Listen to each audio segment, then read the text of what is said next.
Hello, future medical professionals. Welcome to an exciting journey through the human body. Today, we are diving into Class 11 Biology, Chapter Body Fluids and Circulation, focusing on a crucial topic, deficiency symptoms. Have you ever wondered what happens when your blood doesn't have everything it needs? We'll explore this question across 4 levels of understanding, from the basics to advanced competitive insights. Get ready to uncover the secrets of a healthy circulatory system. Let's start with the basics. What exactly are deficiency symptoms, and how do they impact our body's vital fluids? Deficiency symptoms are essentially warning signals from your body. They appear when you lack enough of a specific substance, like a nutrient or a crucial blood component, necessary for proper functioning. For instance, if your blood is missing key cells or proteins, you'll start to notice these symptoms. Think of your blood as a vital delivery system. It's made up of different parts, each with a specific job. Red blood cells are like tiny oxygen carriers, white blood cells are your body's personal security guards fighting off germs, and platelets are the quick repair crew, patching up any leaks.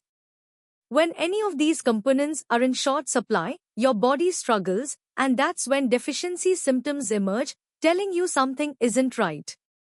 So, what are these common symptoms? If you're low on red blood cells, a condition called anemia, your body doesn't get enough oxygen. This can leave you feeling constantly tired, weak, dizzy, and looking unusually pale. It's like your internal battery is always running low. If your white blood cell count drops, known as leukopenia, your immune system becomes compromised. You'll find yourself getting sick more often, and it takes longer to recover from infections as your body's defenders are weakened. And if your platelets are low, a condition called thrombocytopenia, your blood struggles to clot. This can lead to easy bruising, frequent nosebleeds, or prolonged bleeding from even minor cuts. Recognizing these signs early is crucial. It helps doctors diagnose the problem quickly and start treatment, ensuring your body can get back to functioning at its best and preventing more serious health issues down the line. Now, let's test your understanding of these basic concepts. Take a moment to answer these 3 practice questions. What is the primary function of red blood cells? Which blood component is responsible for fighting infections? And what is a common symptom of low platelet count? Think carefully and recall the key roles of each blood component we just discussed. Ready to dive a bit deeper? Let's explore the causes and specific impacts of these deficiencies in more detail. To truly understand deficiencies, we must first appreciate the intricate roles of each blood component. Red blood cells, or erythrocytes, are produced in your bone marrow and are packed with hemoglobin, the protein that binds and transports oxygen. A deficiency here, known as anemia, means less oxygen reaches your tissues, leading to cellular hypoxia. White blood cells, or leukocytes, are a diverse army including neutrophils, lymphocytes, and monocytes, each with a specialized role in immunity.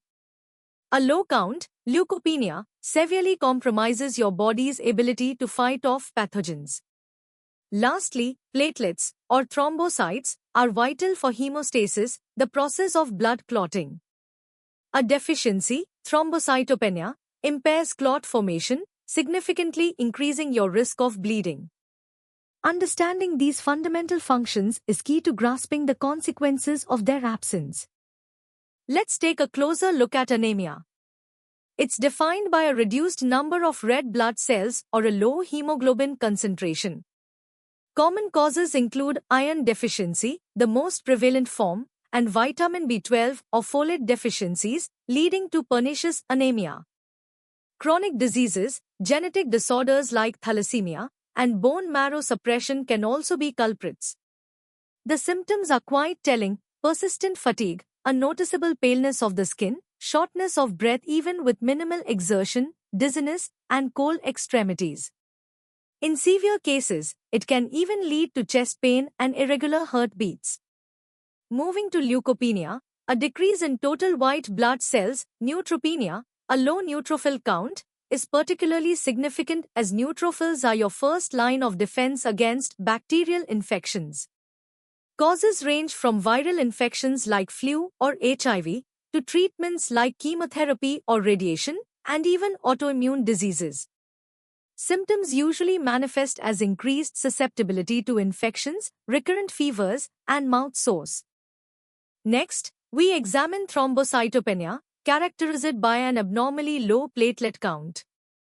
This condition can stem from decreased platelet production in the bone marrow, as seen in bone marrow failure or leukemia, or from increased platelet destruction, often due to autoimmune conditions like idiopathic thrombocytopenic purpura, ITP, or certain drug reactions.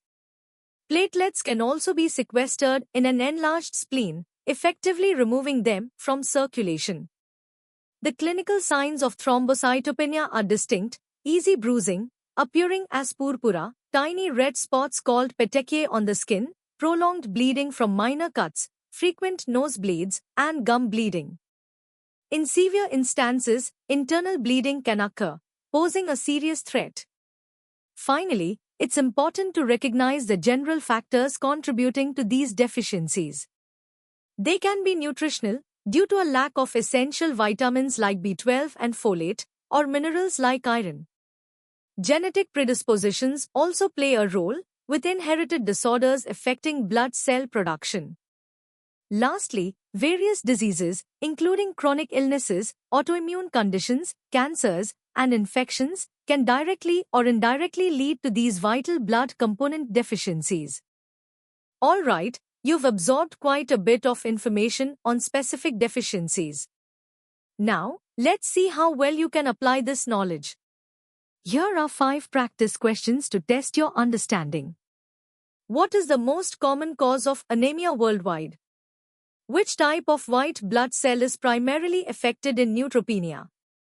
List 2 common symptoms of thrombocytopenia.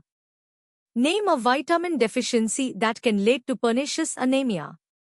And finally, what is the primary role of platelets in the body? Take your time and answer thoughtfully. Excellent. Now, let's step up our game. We are moving into the hard level, where we'll delve into the underlying mechanisms and complex conditions behind these deficiencies. Understanding the pathophysiology of blood component deficiencies requires looking at 3 main pathways. Firstly, impaired production occurs when the bone marrow, our blood cell factory, isn't functioning correctly. This can be due to bone marrow failure, as seen in aplastic anemia, or nutritional deficiencies where essential building blocks like iron, B12, or folate are missing. Chronic kidney disease can also reduce erythropoietin, a hormone vital for red blood cell production. Secondly, increased destruction happens when blood cells are prematurely broken down. This is common in hemolytic anemias, which can be autoimmune, or genetic like G6PD deficiency and sickle cell disease. Immune thrombocytopenia, or ITP, is another example where the body's immune system mistakenly attacks and destroys platelets. Thirdly, excessive loss of blood components, typically through bleeding, can lead to deficiencies. This can range from acute severe trauma to chronic, subtle blood loss from the gastrointestinal tract or heavy menstrual bleeding. Each pathway has distinct causes and clinical presentations, forming the basis for diagnosis and treatment. Let's explore some specific anemias with their distinct genetic and molecular foundations. Sickle cell anemia is an autosomal recessive disorder caused by a single-point mutation in the beta-globin gene.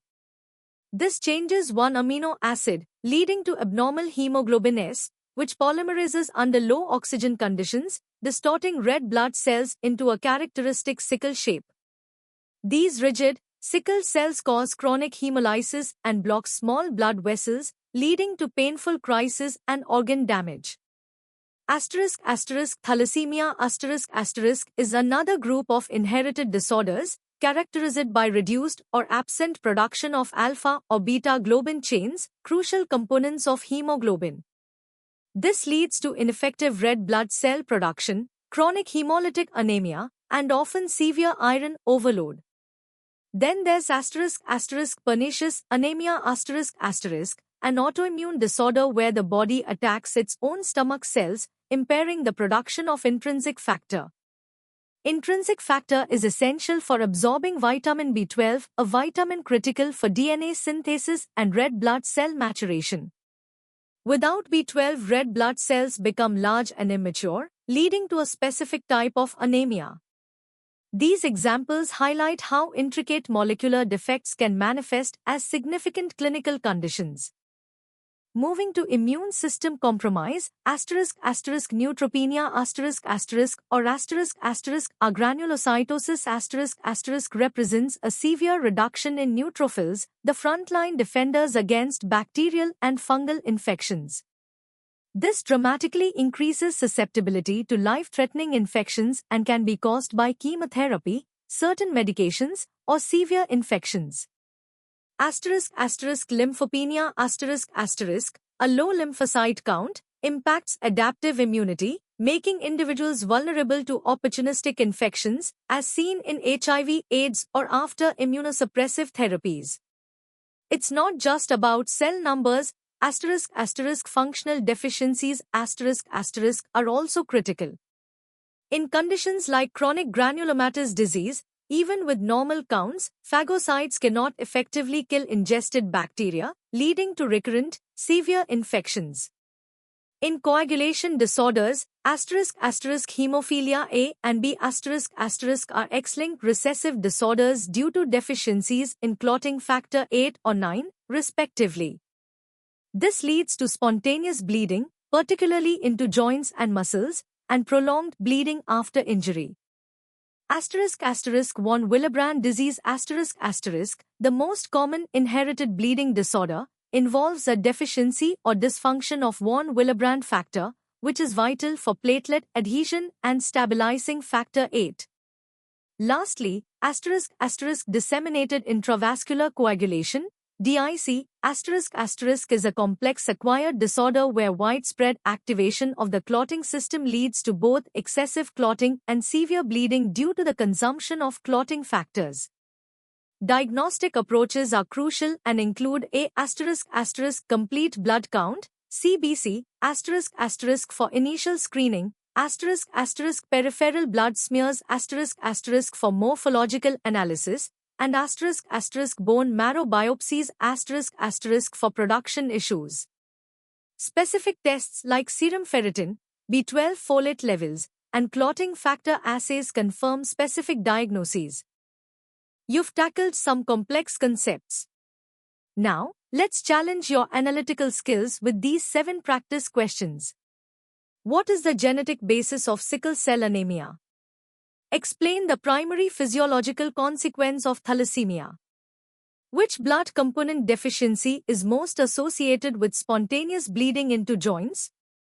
Name 2 common causes of neutropenia. What is the role of intrinsic factor in vitamin B12 absorption? Describe the main difference between impaired production and increased destruction as causes of blood deficiencies. And finally, what diagnostic test would confirm a suspected bone marrow production issue?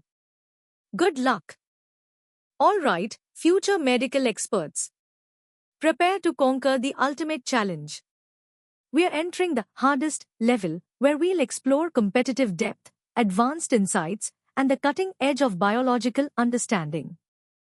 At the core of blood cell production lies hematopoiesis a meticulously regulated process occurring in the bone marrow.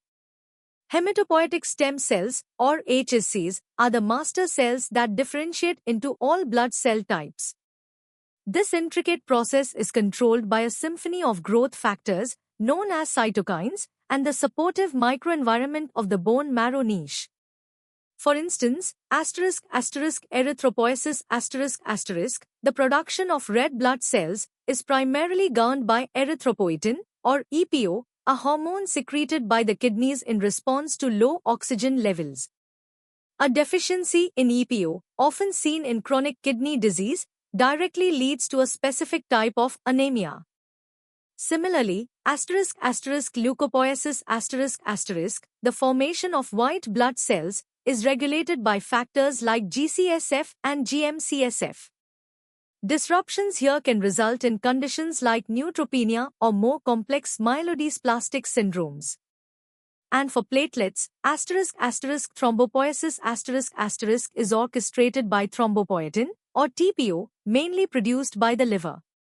Understanding how these regulatory pathways can be disrupted is fundamental to grasping the origins of various blood deficiencies. Beyond basic blood counts, advanced diagnostic techniques offer deeper insights. Flow cytometry is a powerful tool used for immunophenotyping. It analyzes cell surface markers to precisely identify different leukocyte lineages and detect abnormal cell populations, which is crucial for diagnosing leukemias and lymphomas. For inherited disorders, genetic testing has become indispensable. Techniques like DNA sequencing allow us to pinpoint specific mutations responsible for conditions such as thalassemia, sickle cell anemia, hemophilia, and various congenital immunodeficiencies. Molecular diagnostics including PCR-based assays, are used to detect minimal residual disease in cancer patients, measure viral loads in immunocompromised individuals, and identify specific chromosomal translocations. Furthermore, the reticulocyte count which measures immature red blood cells, serves as a vital indicator of the bone marrow's ability to produce new red blood cells. A high count suggests the marrow is actively trying to compensate for red blood cell loss or destruction, while a low count points to a production problem. These sophisticated tools are essential for accurate diagnosis and tailored treatment strategies in modern hematology. Therapeutic interventions for blood deficiencies have evolved significantly. For nutritional deficiencies, simple supplementation with oral or intravenous iron, vitamin B12 injections, or folate can be highly effective. For conditions where the body's own production is impaired, growth factor therapy offers a solution. Recombinant EPO can stimulate red blood cell production in kidney disease, GCSF can boost neutrophil counts after chemotherapy, and TPO mimetics can increase platelets in chronic ITP. When deficiencies are severe or life-threatening, blood transfusions become critical.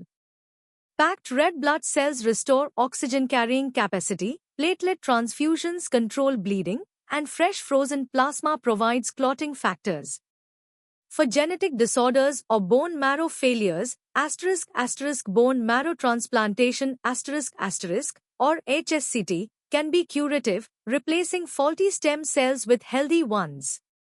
Looking ahead, gene therapy holds immense promise, aiming to directly correct the underlying genetic defects in inherited conditions like thalassemia and hemophilia. This continuous innovation highlights the dynamic nature of hematological treatment. The impact of chronic blood deficiencies extends far beyond the blood itself, affecting multiple organ systems. On the cardiovascular system chronic anemia forces the heart to work harder, increasing cardiac output, leading to ventricular hypertrophy, and potentially precipitating heart failure. Neurologically, severe vitamin B12 deficiency can cause demyelination, leading to irreversible peripheral neuropathy and even spinal cord degeneration. In children, chronic deficiencies, particularly iron deficiency, can severely impair cognitive development and physical growth. The immune system suffers significantly from chronic leukopenia, leading to persistent infections, systemic inflammation, and a heightened risk of sepsis. Moreover, in conditions requiring frequent transfusions, such as thalassemia, iron overload can damage endocrine glands, resulting in complications like diabetes and hypogonadism. From a public health perspective, anemia remains a major global health challenge, especially in developing countries. Screening programs for conditions like sickle cell disease and thalassemia enable early intervention. Food fortification with iron and folic acid is a highly effective public health strategy, while improved hygiene and vaccination programs indirectly reduce infection-related deficiencies. Finally, genetic counseling plays a crucial role in helping families manage the risks and reproductive choices associated with inherited bleeding disorders and hemoglobinopathies, emphasizing prevention and informed decision-making. Now, let's tackle the first half of our hardest level questions. Q1. How does erythropoietin regulate red blood cell production, and what happens if its production is impaired? Q2. Explain the principle of flow cytometry in diagnosing blood disorders. Q3. What is the main advantage of genetic testing over traditional diagnostic methods for inherited blood conditions? Q4. Differentiate between the therapeutic uses of recombinant EPO and GCSF. Q5. Describe the systemic cardiovascular consequences of chronic severe anemia. Take your time to formulate comprehensive answers. Continuing with our challenging questions, here are the next 5. Q6. What is the role of the bone marrow niche in hematopoiesis, and how can its disruption lead to deficiencies? Q7. Discuss the potential of gene therapy as a curative treatment for inherited blood disorders, providing an example. Q8. Explain how iron overload, a complication of certain blood deficiencies, can affect the endocrine system. Q9. What public health strategies are employed globally to combat nutritional blood deficiencies? Q10. Why is reticulocyte count considered an important index of effective erythropoiesis? Analyze these questions from a competitive perspective. You've made it through an incredibly detailed exploration of deficiency symptoms in body fluids and circulation. From basic definitions to advanced diagnostic and therapeutic strategies, you've gained a comprehensive understanding crucial for NEET. Remember, mastering these concepts is key to excelling in your exams and building a strong foundation for your medical career. For more such engaging and in-depth educational content, make sure to visit synapse.omaps.in. Don't forget to like this video, share it with your friends, and subscribe to our channel for regular updates and more fascinating biology lessons. Keep learning, keep exploring, and keep aiming for excellence. See you in the next session.